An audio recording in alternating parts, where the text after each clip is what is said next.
I declare the ordinary council meeting of the 26th of September held in council chambers at level 2, 388 Hay Street, Subiaco, open at 5:30 p.m. Welcome everyone. On behalf of the City of Subiaco, I acknowledge the Whadjuk Noongar people as the traditional custodians of the area. We recognise their cultural connection to the land and waterways of Subiaco and their continuing contribution to our city. This evening we've got all elected members in attendance in person, which is great to see, and all members of the executive leadership team as well on hand to provide us advice as necessary. As far as I'm aware, no one's applying for leave of absence. Did you want to do that tonight? Yeah, sure. Sorry. Actually, you might have actually told me that you were going to. I think I already informed you, but I will attempt to Zoom, attend the November OCM by Zoom. Do you recall me saying that? But that's my intention, but I will put it in as a leave of absence. And yeah, so start and finish dates for your leave? Would be the 18th of November to the 25th of November. Okay. Thank you. Mover and a seconder for Councillor De Vries' leave of request. Councillor Kosovich and Councillor Burns. All those in favour? Okay, that's carried unanimously, and that reminds me that our electronic voting system's working this evening, so from this point on we'll be using the button system. Disclosure of interest. Are there any disclosures about any of the agenda items this evening?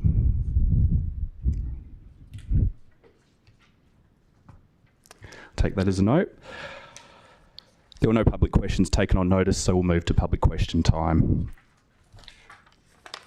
We've got a question on C1 submitted by Marie Rack, Bedford Avenue, Subiaco. Ms. Rack. To be read by Martin Story. Testing. All right. So this is correct. My name is Martin Story of Shenton Park, and I am speaking on behalf of Marie Rack, owner of 57 Bedford Avenue in Subiaco, southern neighbour of the proposed development at 55 Bedford Avenue. So this is question time. I will quote her questions. There are two questions. Question 1. Why are the non-existent church and the 1.8 meter high dividing fence being used to justify the excessive overshadowing, with no reference whatsoever to the picket fence, the length of the front veranda, yet a 3 meter high times 7 meter long parapet wall is proposed along the entire front veranda and dining room on the boundary? Question 2 of 2. 424 square meters of living area are proposed on the 352 square meter block for lot 107. So why is there a 3 meter high times 7 meter long proposed parapet wall right along our front veranda, which is our primary living area, continuing along our dining room to 11 meters, to include the alfresco area roof of an extra 4 meters long times 3.5 meters high? And how come it is not all set back 1 meter from the boundary, as it is intrusive, conspicuously offensive, and causing excessive overshadowing? End of quote. Thank you. Director, Development Services.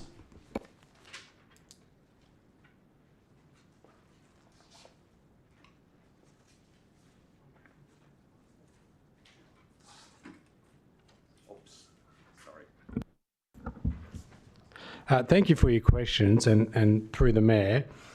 So in response to your first questions, when we're considering planning applications, we're bound and guided by the planning and development regulations, and I've listed them there and you'll see that on the screen in the response.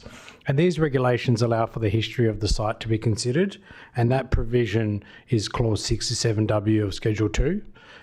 So the church existed from 1957 until 2023 and was actually demolished after this planning application had been received by the city, and it's being demolished obviously to allow the development to occur. So in light of this overshadowing cast by the previous church, in light of this, the overshadowing cast by the previous church has been considered in the context of the current proposal. and the impact to the southern property would be similar to the circumstances which have existed until only very recently. So in relation to the overshadowing of fences, the residential design codes, or the R codes, actually states that dividing fences of up to 2 metres in height do not contribute to the overshadowing calculations. In response to your second question, the boundary wall on the southern boundary, which is associated with the living room, has been assessed and it meets the deemed to comply criteria of the R codes.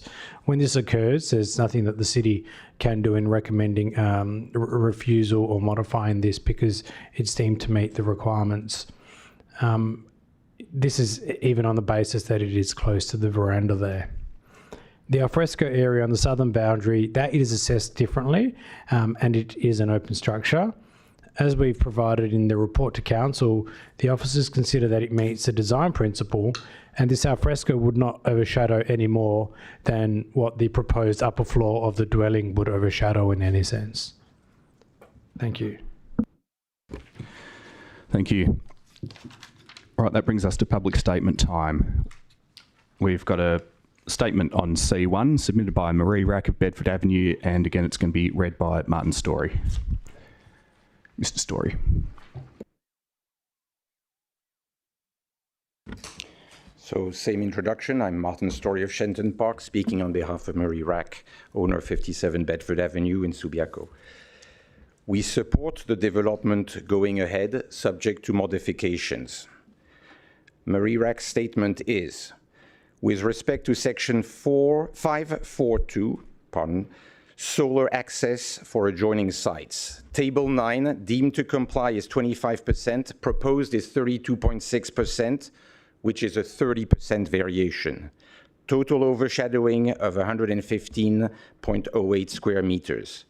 The church was demolished on 15 April 2023.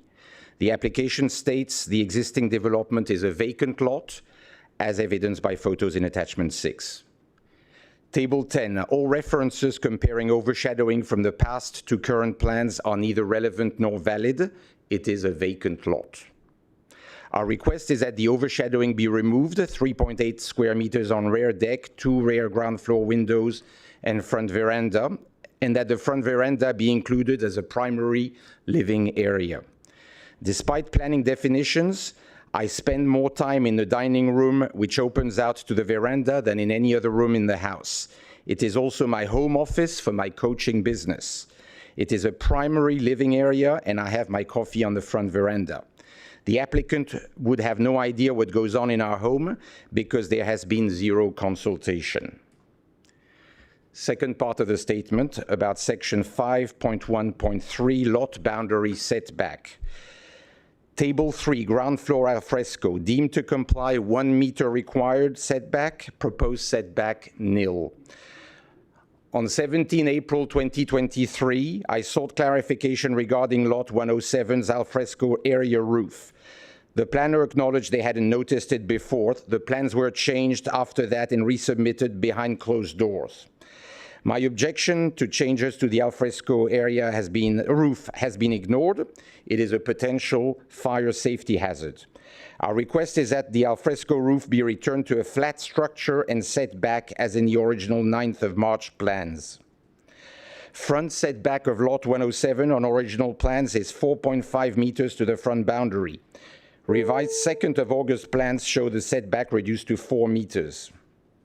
What has been inserted is an additional 3-meter high parapet wall breaching the line of our front veranda, causing overshadowing in our front yard and further diminishing our view of the street. No measurement is specified in the plans for this. End of quote.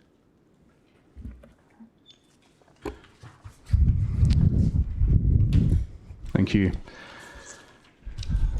Okay, there were no further public statements submitted in accordance with our public statement procedures, but I would like to acknowledge that we... Okay, well, I'll say this now anyway. We did receive 2 public statements that weren't allowed onto tonight's list of statements. I'll just acknowledge that one of those was in relation to C1 from a concerned neighbour, and the other was from a member of the community acknowledging that this is the last council meeting for 3 of our councillors, but I'll say more about that during my announcements. Okay, there is a final statement that was allowed in. C1, it's on C1 and it's from Adrian Dew of Lateral Planning on behalf of the applicant.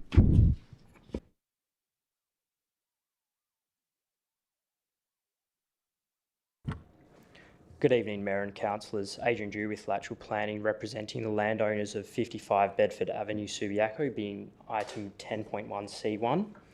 I stand before you once again tonight expressing our request for your support for the application as per the officer's recommendation. This application for two-storey dwellings has seen extensive collaboration with the city's planning staff. It has evolved significantly since original submission in March 2023, and we believe it is vastly improved in addressing the site constraints and the city's concerns. I'd like to revisit Council's prior concerns, particularly regarding building height and overshadowing. With respect to building height, I reiterate that it's essential to consider the context of our immediate surroundings, which is characterised by a range of both single and two-storey dwellings. The setbacks on the second stories from the front and side setbacks have been significantly redesigned to minimise bulk and scale of the additional height sought, while also ensuring future residents' amenity. Regarding overshadowing, I note the R-Code's explanatory guidelines recognises that a narrow east-west oriented lot on the south side of a development site is highly vulnerable to being overshadowed. In this regard, we've taken extensive measures to protect daylight penetration into the internal and outdoor living areas of the southern neighbour, aligned with the relevant design principles within the R-Codes, which is the appropriate design assessment pathway with respect to this application. This development is more than design, it's about meaningful infill that enhances Subiaco's vitality while respecting its character. It offers valuable housing options, contributes positively to the vibrant neighbourhood and aligns seamlessly with the area's context. In closing, I encourage the Council's support for this application. It embodies our client's commitment to provide high-quality housing opportunities, and we respectfully request your approval. I've also provided an updated streetscape render attached to my statement tonight, demonstrating the high-quality outcome by this proposal. I hope you've all had the chance to view that. It showcases how the development seamlessly fits within the neighbourhood. Thank you for your time and consideration. Happy to answer questions if you have any. Thank you.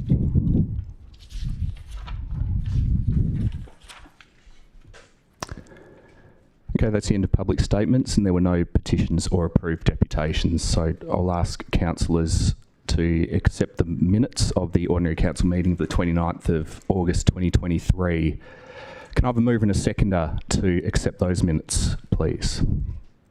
Councillor White and Councillor Jennings. All those in favour? Oh, sorry, we'll use the buttons.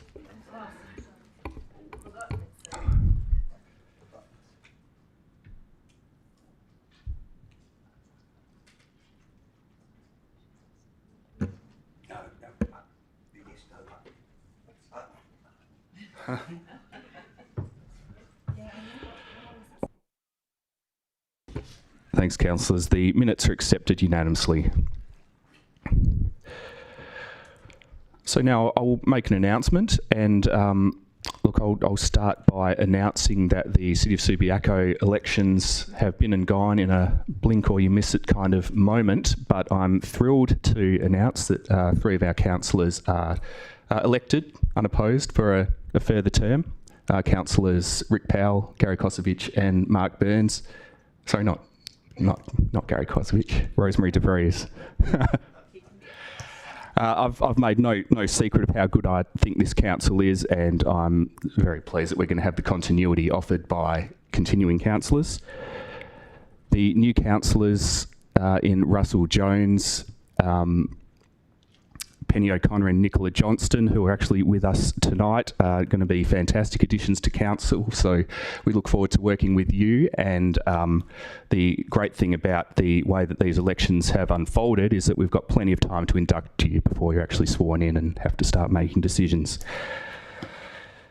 And of course, the flip side of these changes on council is that we're going to lose 3 valued members of our council who happen to be sitting next to each other, so I'm not going to make a mistake this time.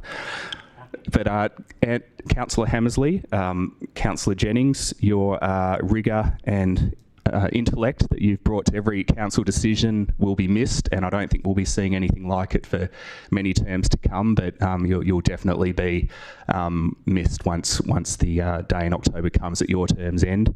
And Councillor Stroud, well, this is the end of your third term, and it still doesn't really seem real, but you've made a fantastic contribution over your terms, and I've particularly enjoyed working with you as Deputy Mayor, and I'll really miss our fortnightly catch-ups, but I know it's not the end of what we'll be hearing from you.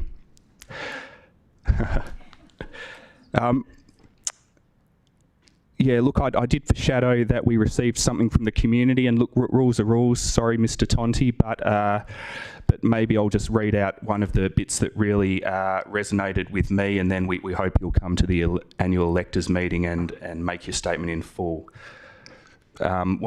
There's a short statement that was submitted about the departing councillors, and look, it was a really nice thing, and I won't steal anyone's words, but I just wanted to get on the record that we have had from a community member sentiments that in a few weeks we lose Councillor Lynn Jennings, Stephanie Stroud and Angela Hammersley. The quality of their decision making, inclusion of others and respect of the individual are outstanding and are a great role model for others. And I think we can all agree with that. So I don't know if we do this, but maybe a round of applause for our departing councillors.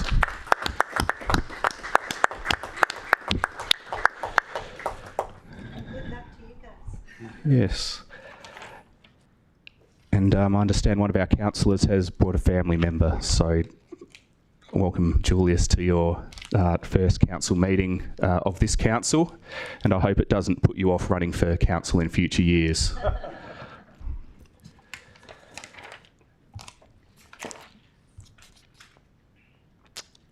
Okay, there's not too many items on the agenda, and there's a possible en bloc vote to make our work even shorter.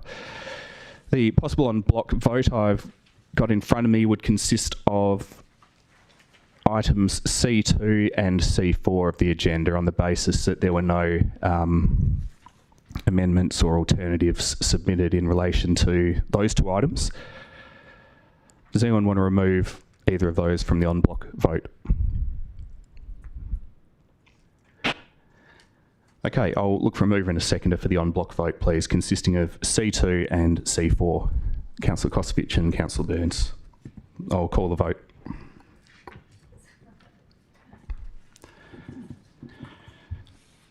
The en bloc vote's carried unanimously. Thank you, councillors. So for the benefit of those watching the meeting, that means that items C2 and C4 have been carried without debate, leaving items C1 and C3 for us to move on to now. So let's do that. C1, number 55 Bedford Avenue, Subiaco. That item's not part of the en bloc because we've got an alternative from Councillor Powell. So we've got the staff recommendation for approval with conditions and an alternative from Councillor Powell if the staff recommendation doesn't get carried. Do I have a mover and a seconder for the staff recommendation on C1?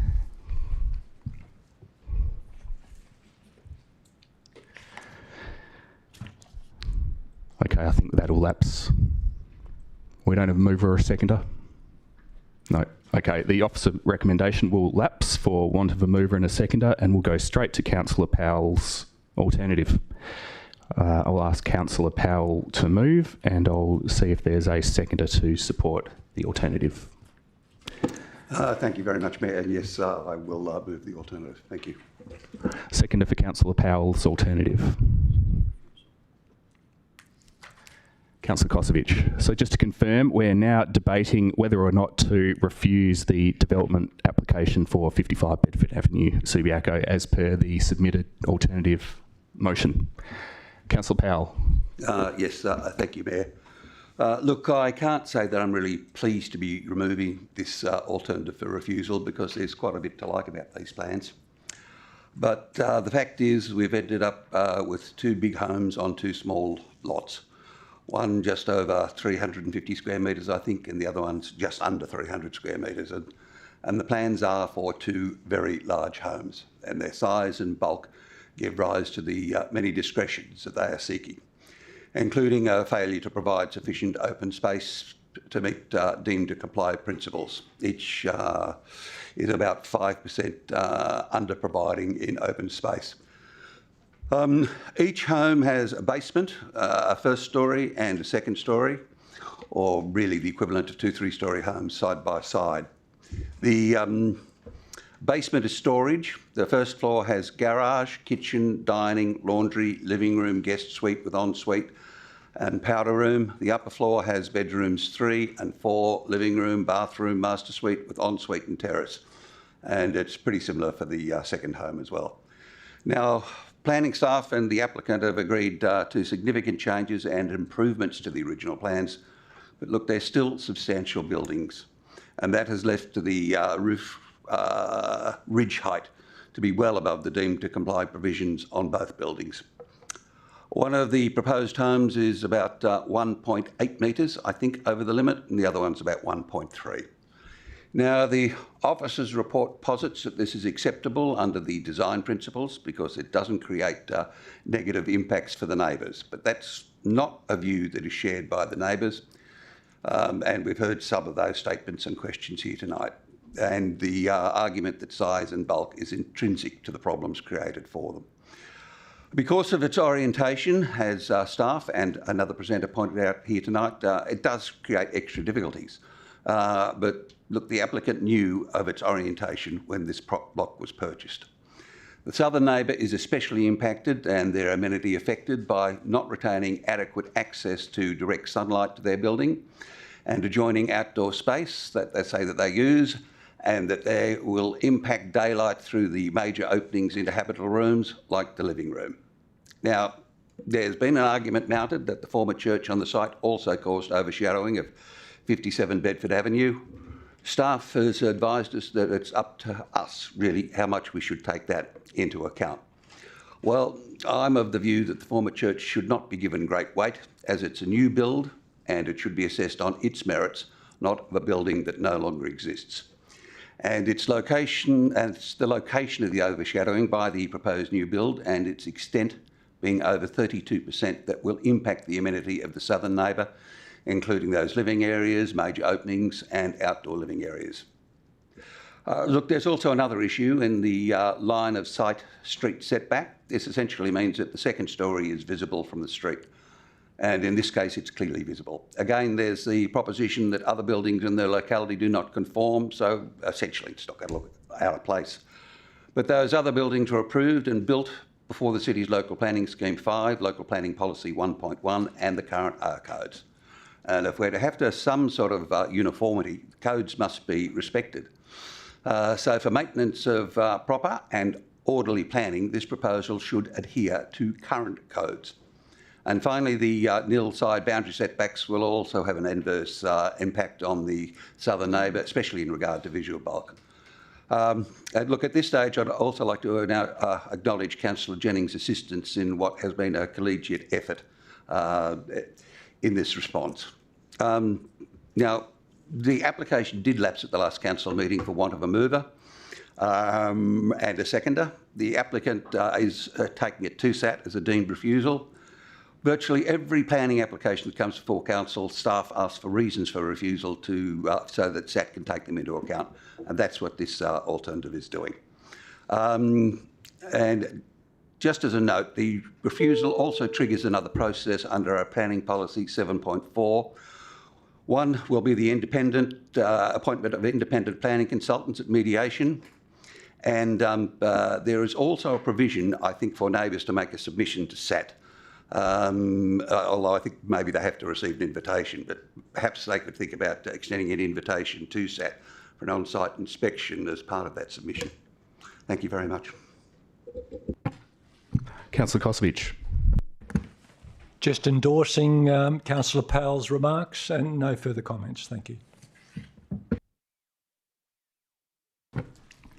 Councillors, we don't need to go any further in the debate, but I'm happy to take any further speakers if there's an appetite for it.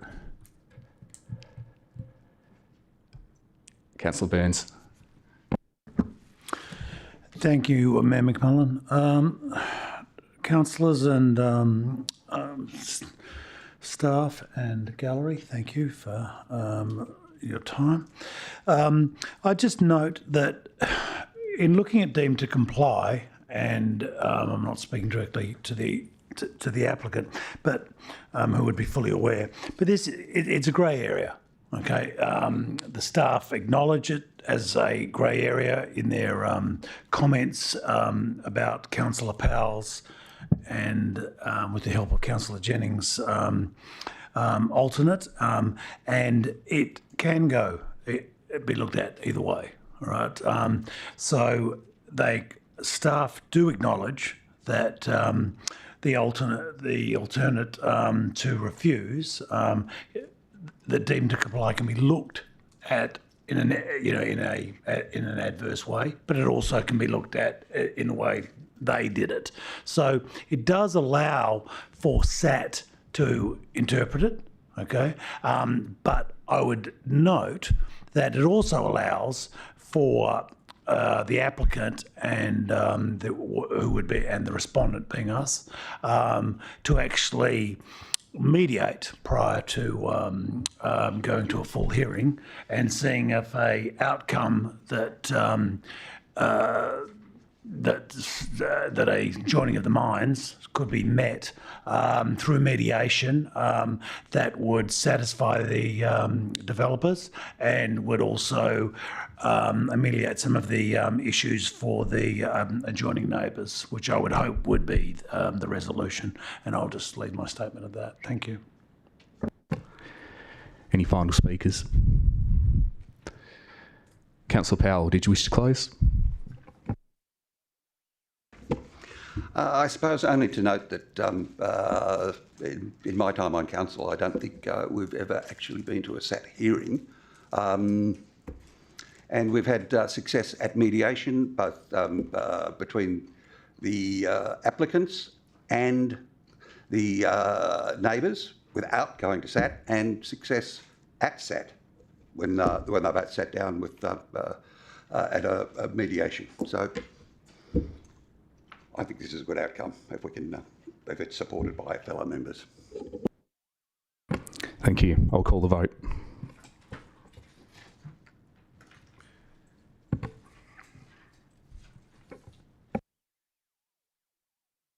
The motion's carried unanimously. And that brings us to C3, transition of light fleet to electric vehicles and installation of electric chargers.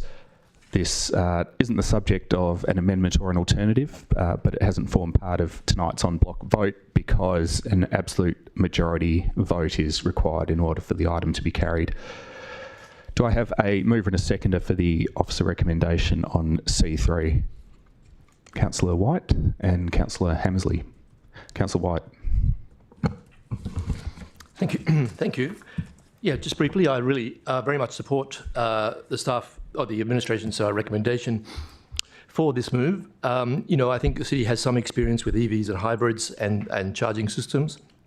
I think this is really a sort of evidence-based proposal that's here in terms of understanding what the costs are of running these vehicles, charging them, compared to internal combustion engine vehicles. Obviously, there may be slight increases in insurance and wear and tear and things like this at times, but overall, the numbers stack up when we consider the cost of fuel and other issues like this. So, we know that this approach is good for the environment. It reduces CO2 emissions, it's good for our local air quality, and in fact, it reduces noise pollution. So, I think, the era of the horse and carriage is well past us. We've still got plenty of internal combustion engine vehicles around, and they'll probably be around for a while, but we are in a transition that's moving quite quickly. I think as a government, we have a particular role to play here in terms of how we intervene in that market and contribute to a transition that does contribute to our sustainability objectives, adapt to climate change, which is happening pretty fast, and of course is based upon renewable energy. So for me, it stacks up in all these different manners, and I'm very happy to support it and really thank the staff for bringing this recommendation to us. Thank you. Councillor Hammersley. Any other speakers on the item? Councillor Burns.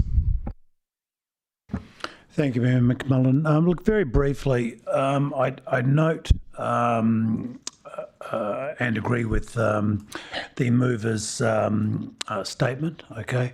But I'd ask everybody to keep in mind too that I think where the real transition is going to be is not the current one from fossil fuels to electric vehicles, but it'll be in 2027 when solid state batteries should be arriving, and that'll be the real time of transition from the current technology to what everybody is racing towards, with Toyota having probably the bite of it with over 1,000 worldwide patents on solid state batteries, but everybody trying to get there with different versions of it first. So, but that shouldn't, at that time frame, it shouldn't interfere with us moving forward at this stage. And I think the director would agree with that proposition and be also have his eye on what's happening in the future.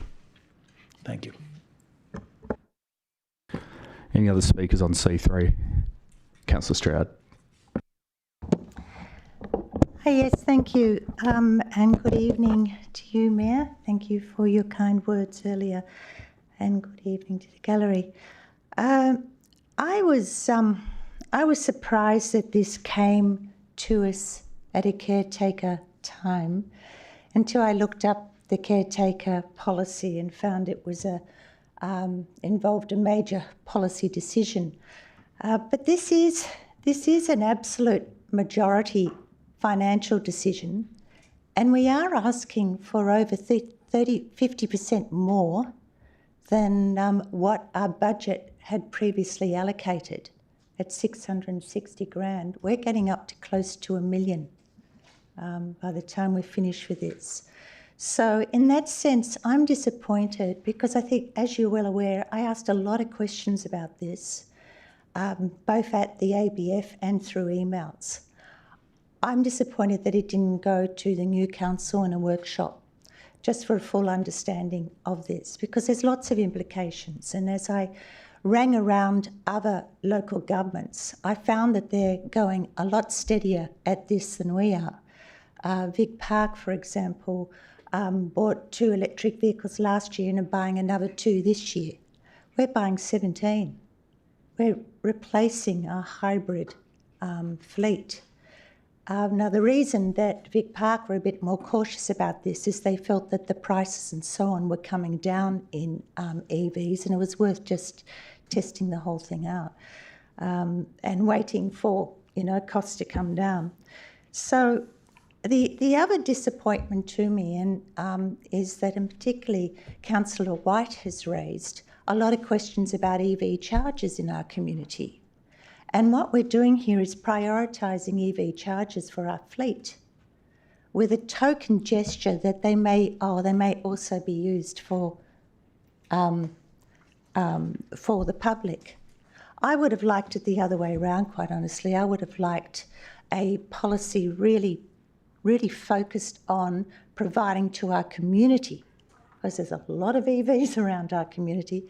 I would have liked to have seen that priority in public charging before we looked after ourselves. And I would have liked to have seen a more cautious approach in our acquisition of EV vehicles. So that's where I stand on that. And so I won't be supporting this motion. My preference would have been that it went to the new council and it went to a workshop first. Thank you. Any other speakers for or against? Councillor Jennings. Thank you, Mayor. Just wanted to comment on a couple of the financial implications, which to me, yes, there's an upfront cost, but over the life of compared to having 17 EVs versus 17 hybrids, we're going to save a considerable amount. So there is that to be factored in. And the charging issue, I did query this at the agenda briefing forum, and staff advised the charging stations can be pretty easily moved, and they have a 10-year life. So wherever we put them, they can be moved around as needed, and when it's appropriate, if we want the public to have access to them, we can put them in better locations or more convenient locations for the public or whatever. So it's quite flexible, it seems to me, and in that regard. So I'd support Councillor White's arguments, and I will at this point be supporting the motion or the recommendation. Thanks. Thank you. Any other speakers? Councillor White, did you want to close? Thank you. Just to say, I guess these figures, as I understand it, are real figures based on real evidence. It's not speculation. We know what they cost. We know what the cost will be. We know, what we expect on return, etc. So it's not a risk in any sense in those terms. Yes, public charging, fantastic. Bring it on. I think we should have many more. I don't think that's linked to this. I don't think we should vote this down because we don't want, or we don't think it includes public charging. We have had requests from the community about charging for electric vehicles. It's a topic that's growing. The role of local government is significant in this area, and I do think this is I do hope this is an area that we as a council, in the new council going forward, will take with some energy, because I think that we do need to increase what we offer in terms of public charges in our car parks and even on street parking, the sort of challenges that creates, which are there, but which I think there are ways around. So yes, just to say, these are real figures. We know the numbers. We know the returns. It's not risky. Public charging, let's do it. I'll call the vote.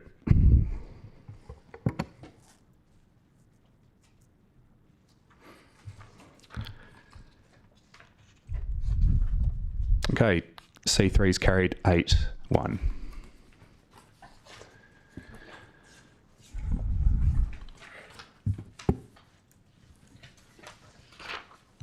Councillors, that's the end of tonight's reports of committees and officers. We've got an elected member motion to deal with now, submitted by Councillor Jennings. Do we have a seconder for Councillor Jennings's elected member motion? Councillor Hammersley. Councillor Jennings. Thank you, Mayor. I have prepared some remarks, so I'll a bit boringly read them. My motion is what I consider to be a modest proposal to show support for the type of constitutional recognition that Aboriginal and Torres Strait Islander people have indicated they are seeking, and which, in my opinion, they deserve. I wish I had thought of bringing something like this motion earlier in the year, but I failed to do so, and I can't make up that oversight, but perhaps the adage of better late than never applies.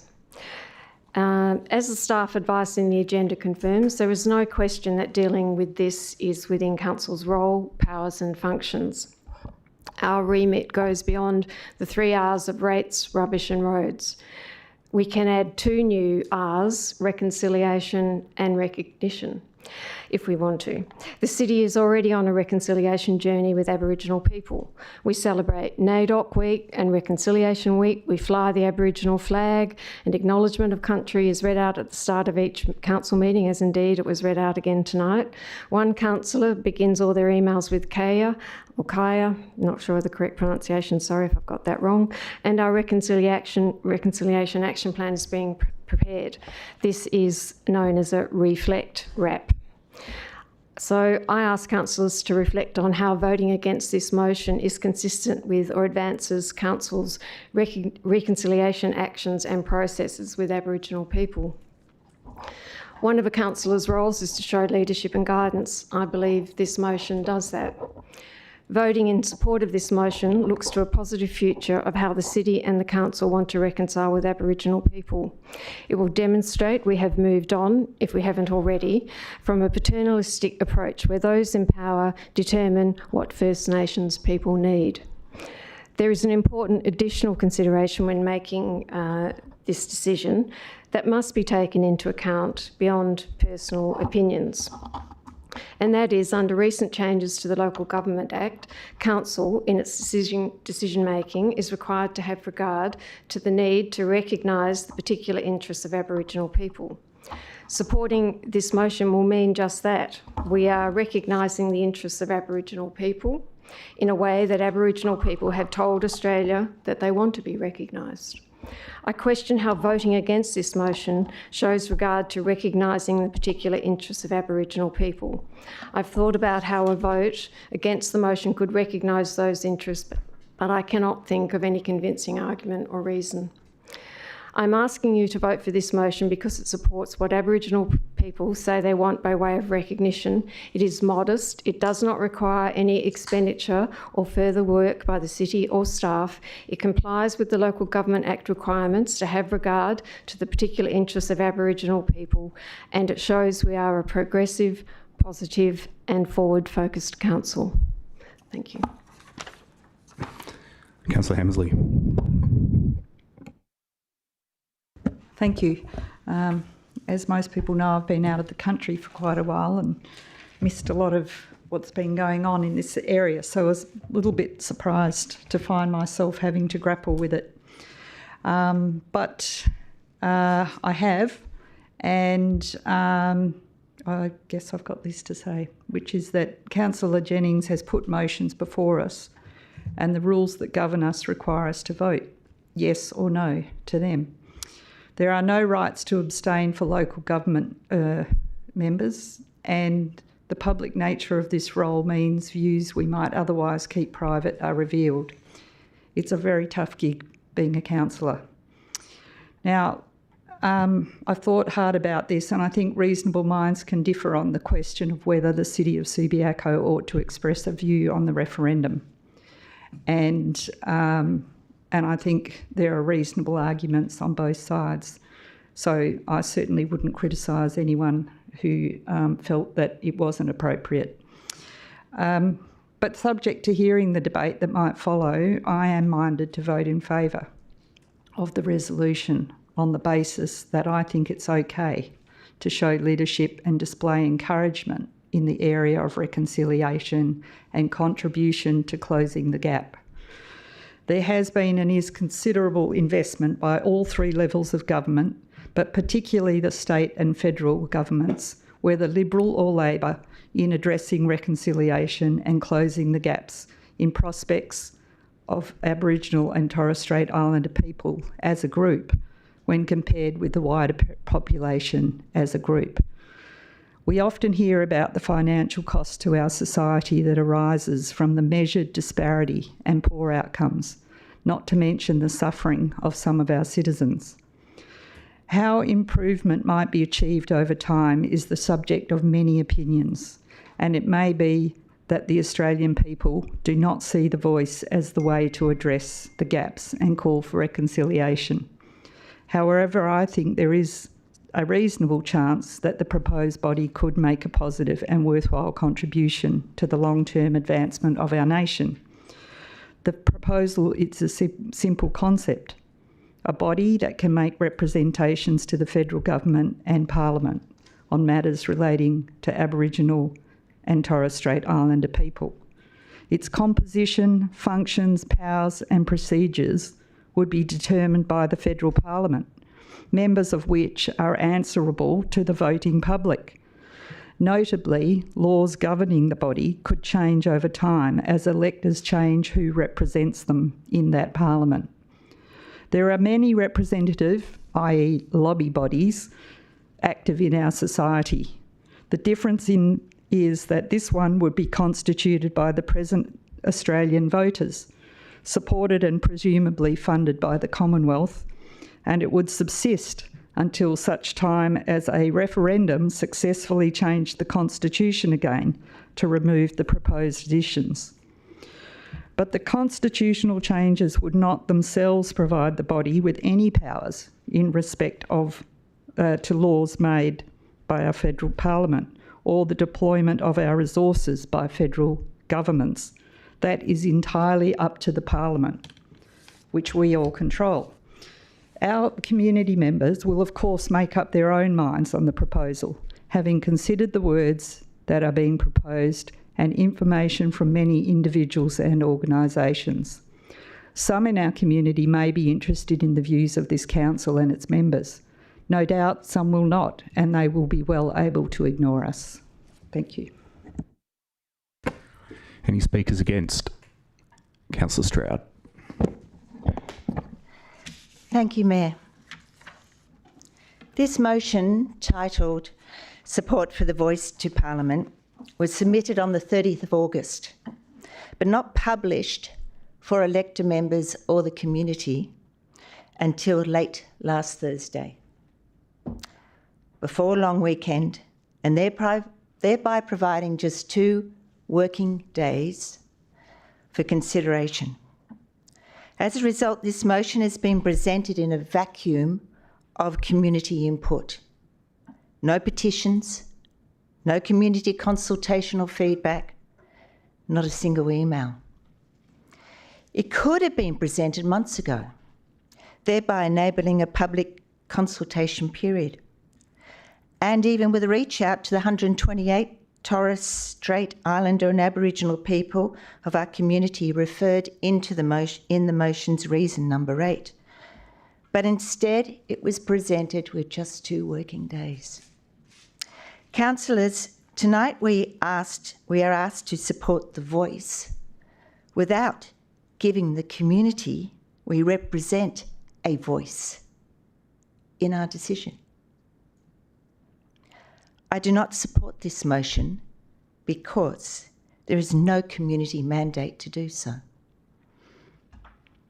Furthermore, with regard to the statement in point 2, quote, not its role or intent to direct voting in any way, meaning the motion, it's not its role or intent to direct voting in any way, this completely contradicts with the reason number 13.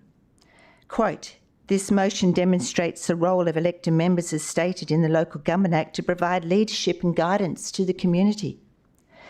The very definition of leadership is to influence and guide.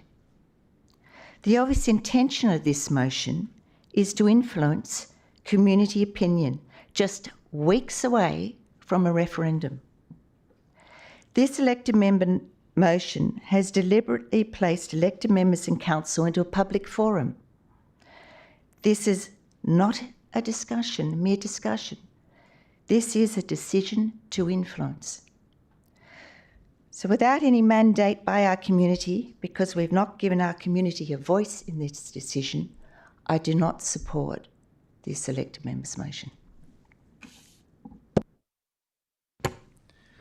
Speaker for the motion. Councillor White.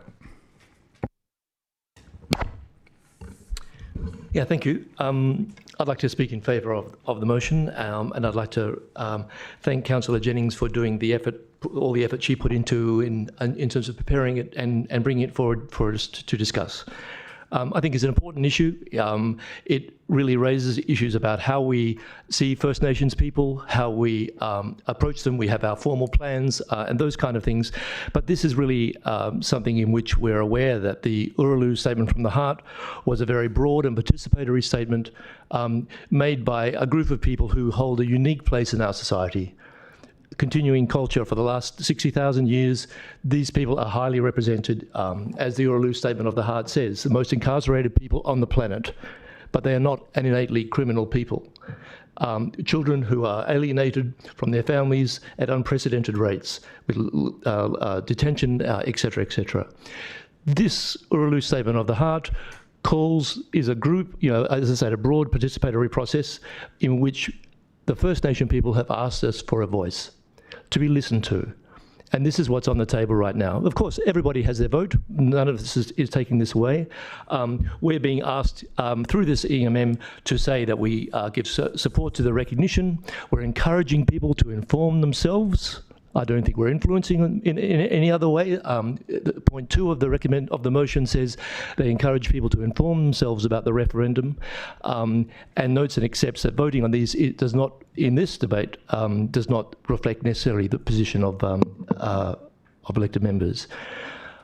It's a very simple proposition. It's an advisory structure. It's a structure that we know we need more structures like this. We need to be able to have a proper mechanism to hear First Nations people, and I really suggest that this is important for us to think about. There is a question, is this relevant for local government?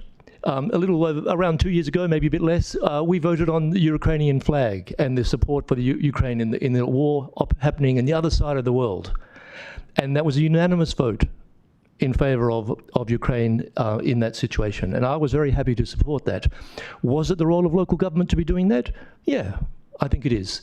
I think it was important for us to make a stand on issues that we consider important. We do that on a lot of things that go beyond our borders, climate change just being one of them. So yeah, we have the opportunity now to take a stand. Some people call elected members local leaders. I'm not sure whether that's true. I do think we are called upon to lead in these kind of debates, and I'm very happy and very proud to be able to say, yes, I really very much support this elected member's motion and hope that it succeeds. And again, I thank Councillor Jennings for bringing it. Speaker against, Councillor Kosovich. Thank you, Mayor. I'd like to focus on the first 3 paragraphs, that's 1, 2 and 3, that Councillor Jennings has put up. And I'll just go through them and provide my explanation. First of all, paragraph 1 supports constitutional recognition of the First Peoples of Australia by the establishment of a voiced parliament per the proposal in the referendum scheduled for the 14th of October 2023. 2, acknowledges that it is not its role or intent to direct voting away in the referendum and encourages people to inform themselves about the referendum from reputable sources. By way of comment, I respond by saying the first part of this statement is patently untrue and self-serving, as I submit that by the very fact she is putting up this elected member's motion, Councillor Jennings is in fact doing the exact opposite of what she claims. That is, she is seeking to direct Subiaco councillors to vote in favour of the yes vote in the referendum. Paragraph 3 notes and accepts that voting on these motions does not of itself indicate the private position of any elected member on the referendum.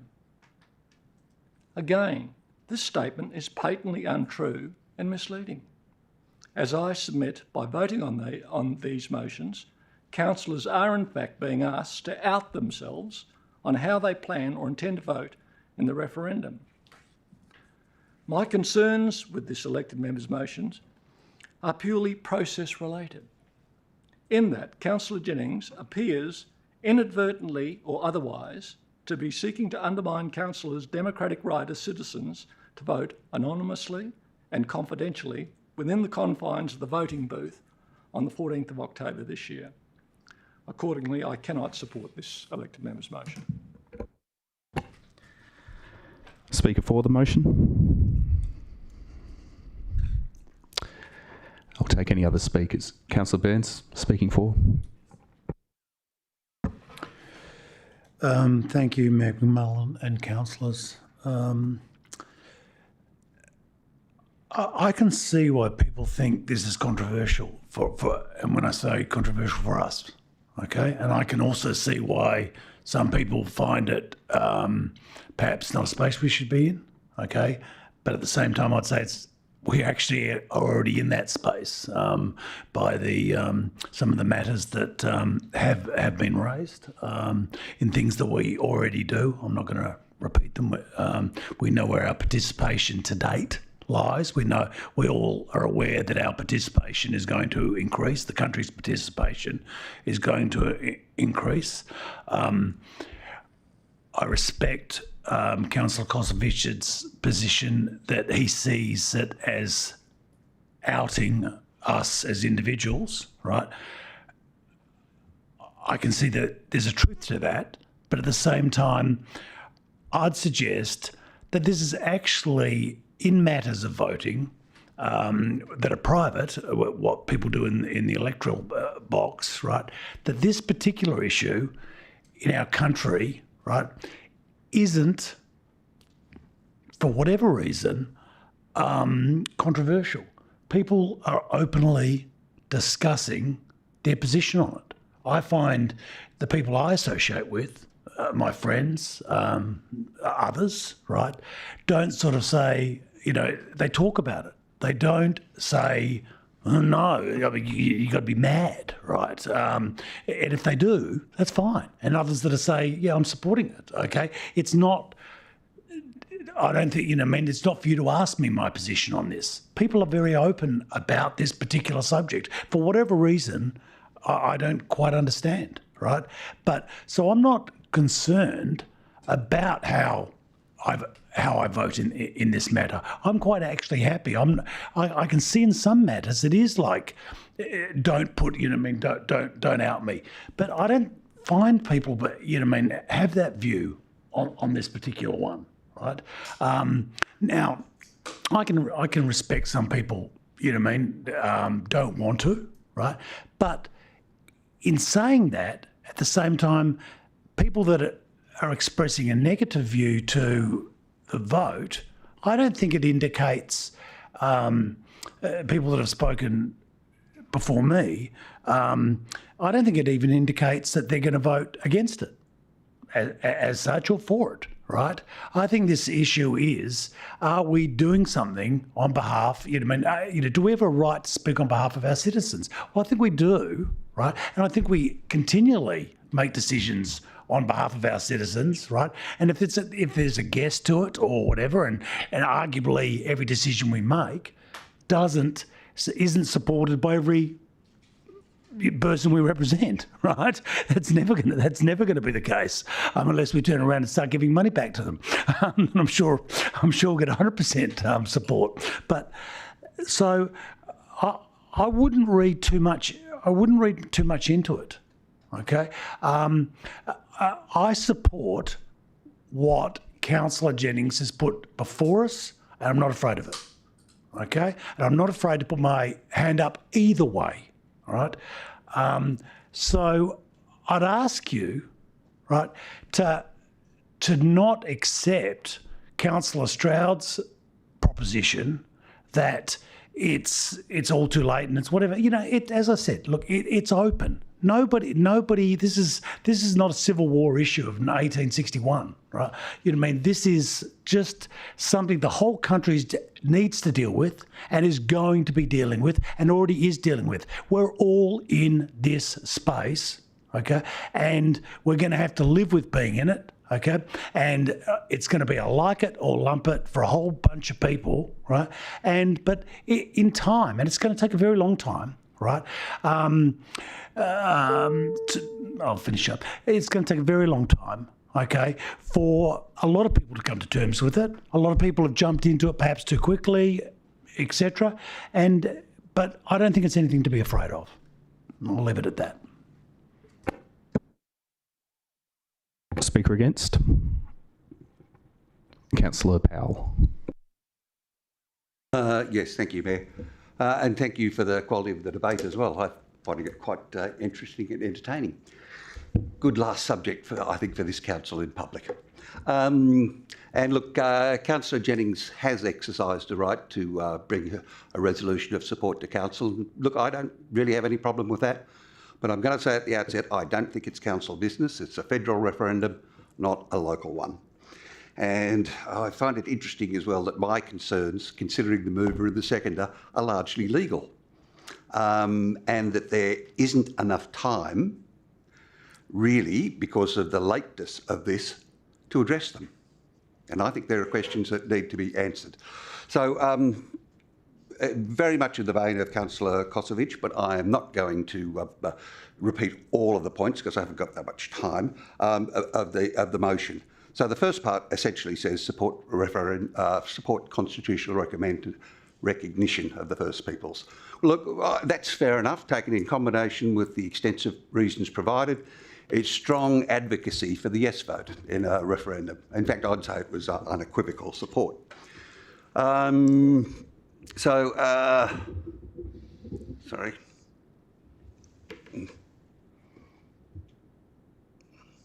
My notes have done something funny. But look, at point 2, it acknowledges that it's, that's what I'm looking for, it's not the role or intent to direct voting either way. Well, the truth is council cannot direct people how to vote in a referendum. That's outside our powers. We cannot direct people, you know, on whether they're going to say yes or no. That's just beyond us. However, as Councillor Jennings pointed out, and Councillor Stroud as well, council has a leadership role in the community. It can lead and influence. And so it seems to me that surely influencing people think about in a referendum is really what is the point of this referendum, of this motion. But look, there are some areas where we shouldn't try and persuade.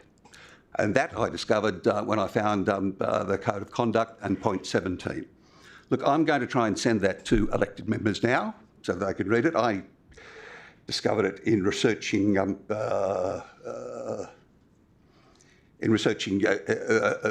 this motion. And I've also sent a copy, I hope. Governance, can we get up the Code of Conduct on the big screens? If you've got it, that would be better. And then, well, I've got it, but that's what I'm trying to send. And I'll just send it with a.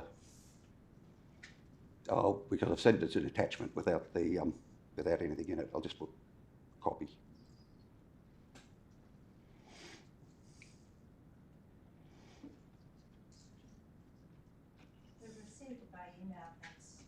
Have you received it now?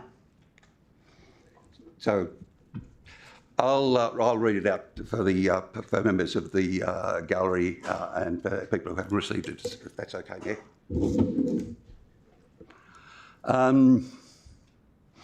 Point 17 of the Code of Conduct says misuse of local government resources. 1, in this clause, electoral purpose means the purpose of persuading electors to vote a particular way at an election, referendum or other poll held under the Act, the Electoral Act 1907 or the Commonwealth Electoral Act 1918. Resources of local government include local government property, services provided or paid for by the local government. A council member must not directly or indirectly use the resources of a local government for an electoral purpose or other purposes unless otherwise authorised under the Act by the local government or the CEO to use the resources for that purpose. Now, it seems to me that the Code of Conduct is clear on the use of council resources for political purposes, specifically referencing polls and referendums. And I don't know how support for this referendum can be reconciled with the Code of Conduct. May I continue, Mayor, because I've been spending a bit of time... That was the 30-second warning, and I'm just conscious I need to play with a straight bat on this one, but given that it took some time to get up the code and I'm talking away the rest of your time, take another minute max to wrap up if you could. Well, I don't think I can do it in a minute, but... I'd ask that you try. Okay. So, look, I went back to the officer's report and there's no mention of Code of Conduct or point 17, nothing about sanctioning resources. And to me, this is something that we should be aware of and making an informed decision, as we're obliged to do under the Act. And look, the Code of Conduct is no small thing. We swear to uphold them in taking the oath of office. So we've had no chance really to get independent legal advice because of the lateness of this coming in, and I'm concerned that we could be in breach of the code if we pass this resolution. So I want to know what our legal position is. Sorry, before I can support this. I don't suppose you want the legal position now. It's a rhetorical way to end your speech. I want an independent legal. So just to confirm, you've finished your Yes, Well, no, speech. as I said, I've actually got, I've probably got at least a minute more to go. Because Look, Councillor Powell, I don't think it would be fair to let you have more than 6 minutes on this particular topic. Okay, all right. Well, So if you could just sum up and finish your speech, I think that would be best for the debate. okay. Look, I also have problems with point 3, and it is also in regard to the legal position that we may find ourselves in without getting further independent legal advice, which there has been no time to do. And my very final point is Councillor Jennings has put a lot of work into this EMM, and look, I thank her for that, and it certainly shows out. But they will still be on the public record as her private views as a councillor, even if we don't support her EMM, so they'll still be on the public record. Thank you. Councillor De Vries. I come to the unenviable position of being the last speaker, and as my fellow councillors know, I have been wrestling with this issue very much because on a personal level, I don't mind disclosing my personal views on the Voice. I support it. And that's for a lot of historical reasons, including my current interest where I'm studying and where I'm also working, and from my early childhood experiences with the first referendum and my memory of that. So there is no issue. Giving voice to one more group doesn't mean that we lose our voice. So I'm pretty happy with people knowing that. Where I had difficulty in understanding these issues, and I have really listened to the debate tonight, isn't in what my personal views are or who should know those. It is more that I've looked at the other councils in WA where that support has come from council. I am comfortable that if we did give that support, we're not doing something illegal or something that's intending to persuade people, because I think Councillor Jennings' words are pretty clear there. But what I've noted in those councils where there's been a confidence amongst councillors to support this is that they're well on their way in the reconciliation journey. We're just beginning. And one of the questions I did ask at a discussion we had is, who is our advisory body? Because an advisory body would give me confidence that this is something that the Aboriginal community wanted. And I don't feel that I've got that advice from the advisory body. So I looked at those other councils, Melville, Mandurah, Bayswater, Bunbury, not Bunbury, I'm losing track of them because I haven't written anything down to record this, but the vast majority of WA councils where there has been support for the Voice are in their second or third iteration of their RAP, and they have an Indigenous advisory body. So this brings me to the too little, too late argument, and actually I do feel it is too little, too late, and I do not think that this is going to make the kind of impact that we might have made had we brought this to council many months ago.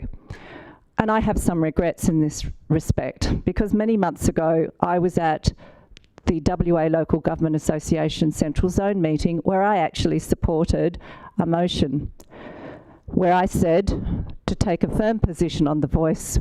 Where I said something to the effect of, sorry, I'm losing track of my notes, that local government across WA should be meaningfully engaged on this issue, and that we wanted the local government to ensure that that happened.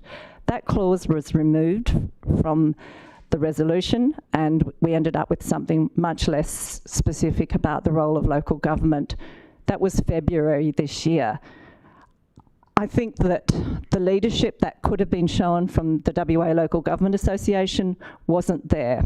And I admit to feeling quite downcast afterwards that it wasn't there, because I wanted the information to be on our website. I wanted the discussion to take place. I wanted robust debate. In fact, anyone who knows me knows how much I support community consultation. I believe that education is paramount to people feeling committed. So I 100% applaud Councillor Jennings for bringing this to us tonight, because it's part of our education. All of us have a responsibility to understand the issues. All of us have a responsibility to vote on this. And I do hope that everybody in the city of Subiaco uses the next 2 weeks to make their decision in an informed way. I regret not being part of pushing for that informed process to take place. As I stand right now, I am still torn, but I think it's about whether I believe that this process will achieve what I would like going forward. And what I would like going forward is for the incoming council to work on reconciliation in a way that engages with an advisory community, an advisory group of Aboriginal people to improve our city's reconciliation. I believe in reconciliation, but I'm not entirely sure that at this late stage it would benefit our community for us to show what I believe is an opinion that we think we should support this. So I regretfully cast my vote against this tonight. Okay, there's one elected member who hasn't debated me, and I'm going to enter the debate now. And I'd prefer to speak if that's right, Councillor Jennings. Look, in my view, councillors, this elected member motion must fail if you really think about what it's asking us to do. It's not just asking us each about what we think about a referendum question. We'll all get to vote on that on the 14th of October. The only way an elected member could support this motion is if they support the voice and they think this is local government business as a general proposition, and they think that this council here in Subiaco should be expressing a view. Well, I'm going to explain why I have a fundamental difficulty with this elected member motion, and I'm not even going to go into the voice question itself because I don't need to. In my view, there's two insurmountable issues with this elected member motion. The first is that it asks us to wade into a constitutional debate. I'd suggest to you that what a local government thinks about a constitutional change is irrelevant, because the Constitution belongs to the people of Australia, and whether it's amended or not is a question for a vote of electors across all of Australia. The general function of local government's been mentioned, and I'd like to draw you to that section at 3.1 of the Local Government Act. The general function of a local government is to provide for the good governance of persons in its district. There's a key word there, and that is provide. Provide means to make available or to supply. We're doing none of those things by carrying this motion. All we're doing is expressing an opinion about a vote that we have no control over. The other key word in the general function of a local government, as I see it in this debate, is persons in its district. Well, the national referendum is about more than just Subiaco, it's a national conversation. And where in the Local Government Act does it say that a local government should offer opinions about constitutional change at all? Well, it doesn't. Look, maybe I'm wrong about this much, and maybe the elected member motion can fall within the role of local governments generally. I disagree, but I'll tell you what I think the second insurmountable issue with this elected member motion is. And for me, this is the real deal breaker. In all the present circumstances, I don't see how it's appropriate or possible even to take a position on behalf of the community represent. We make big decisions in this council based on policy, on strategy, on community consultation, on collaboration with each other and with our staff. Generally, topics of importance are workshopped. Here, none of those things have happened, and that's fine, but the referendum wasn't a surprise. We've got a population of between 17 and 18,000, and not a single one of those people has asked us to do this, not a single one. People in our community will contact us about anything, just ask our councillors and myself, but no one has asked us to do this. But look, suppose we were going to take a position, what would it be? According to polling commissioned by the West Australian, just 39% of WA voters support the voice.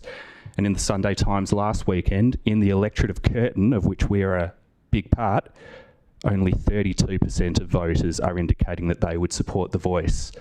Based on those numbers, who are we to say that we know differently? I'd put it to you that it's not our role. And look, here's the real great shame. This elected member motion is lose-lose. If we support it, we're taking a view on behalf of thousands of people in our community whose views we don't know, and we could never know, and that's why there's a referendum. If we don't support it, we're the council who didn't support the voice. And if this means Subiaco is perceived as not supporting Aboriginals, well, nothing could be further from the truth. I'm just going to close by saying this elected member motion, in my view, represents personal views of someone who's quite entitled to her views, but that's all it is. Each of us will vote on the 14th of October, and whilst voting tonight doesn't necessarily say anything about how you're going to vote in the referendum, it will say everything about how you view your role as an elected member. So not only do I not support this elected member motion, I strongly oppose it. I urge councillors to vote no to this elected member motion, and on the 14th of October, vote whoever you think is best in the referendum, along with all other Australians. Thank you. Councillor Jennings, do you want to close? Yes, I will, Mayor, in a second. Can I just ask a question? Well, I don't see how it's going to be relevant to the decision making, but if it's a true question and you're not extending your speaking time, then yes, go ahead. Yes, it is a true question. In regards to the code of, and through you, Mayor, and probably a question for the CEO about the code of conduct, misuse of local government resources, would it not be the case that you've allowed this EMM to come to council, that is an implicit authorisation if there was a breach of, you know, for argument's sake, if there was a breach of, what do you call it, Section 17 of the Act? That's it. Thanks. CEO. Thanks for the question. I think relating to this part 17 of the Code of Conduct. So my role was in putting the agenda forward. Firstly, it was to consider all policies of council, all the Code of Conduct, and all matters of law, which I've done. And therefore, it's on the agenda. Thank you for that answer, CEO. There's lots of things. I will close now, Mayor, if that's all right. Thank you. There's lots of things to address, and I don't think I can even begin to address all the arguments against, you know, the motion. Just start off the initial criticism that councillors only saw the wording of the EMM of my motion until 2 working days before this council meeting. They did have Monday to absorb, so whilst it was not a working day, it was a day when councillors would typically work anyway. We always, as far as I know, everyone gets to it and works over the weekend, which are not working days, because that's what we normally have to do. But I did send the email around to the CEO on the 30th of August to suggest the idea of this EMM. I didn't have the exact wording, but I copied all councillors, and so they were aware of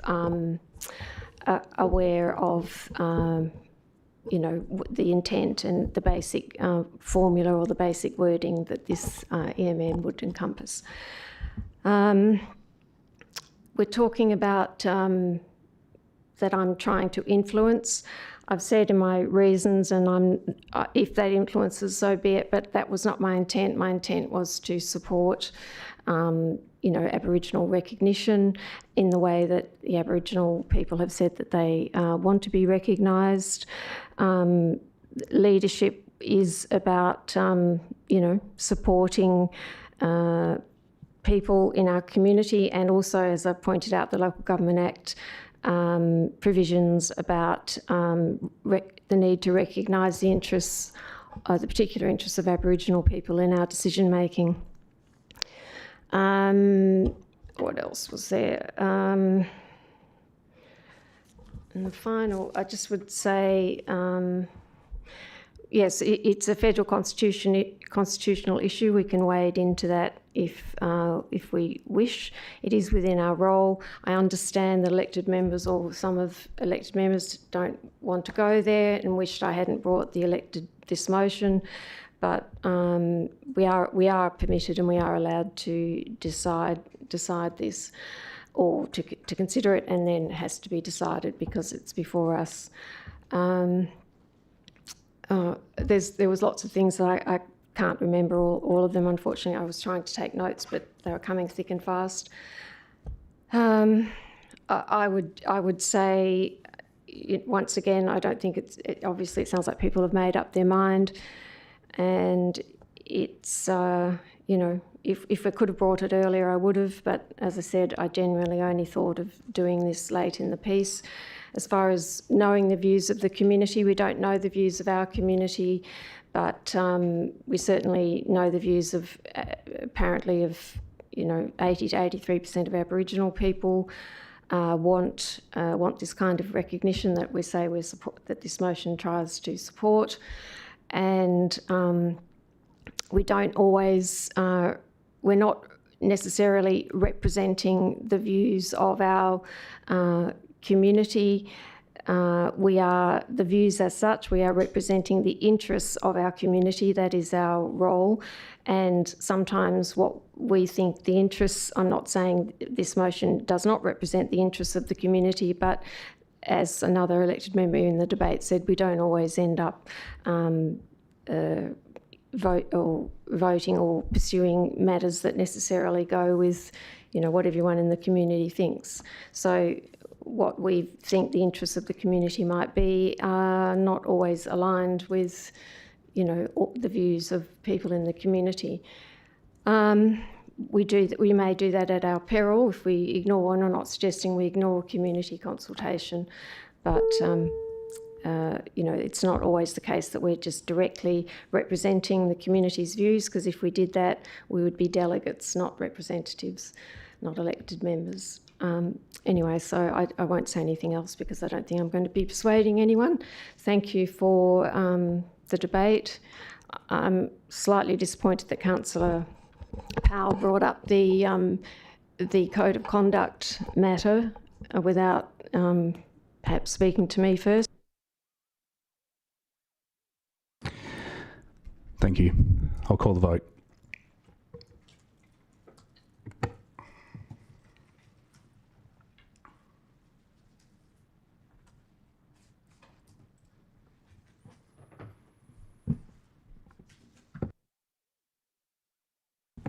The motion's lost 4-5. Okay, I'm not aware of any new business of an urgent nature. So I'll now look for a mover and a seconder for a procedural motion to close the meeting to the public pursuant to 7.1H of the Meeting Procedures Local Law. Councillor Stroud moving. Councillor Kosovich seconding. Okay, I'll call the vote on the procedural motion.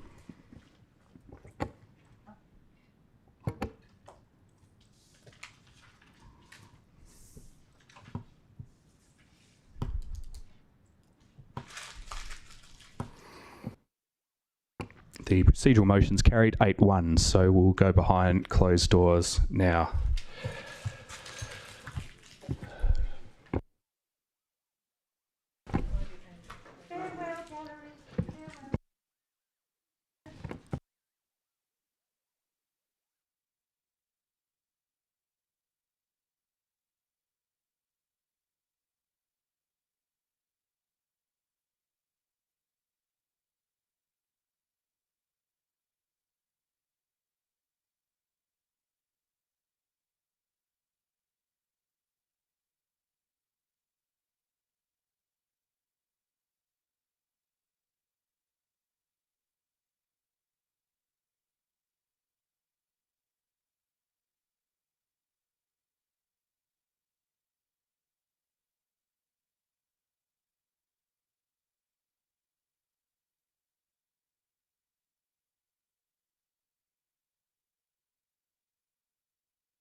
Okay, I confirm that behind closed doors, Council resolved as follows.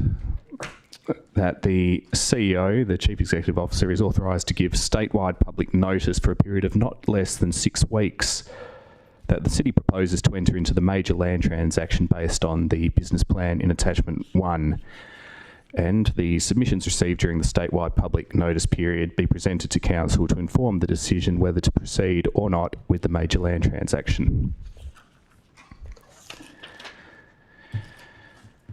Councillors, there's no further agenda items, so I declare the City of Subiaco Ordinary Council meeting of the 26th of September 2023 closed at 7:16 p.m. Thank you, councillors, and thank you, staff.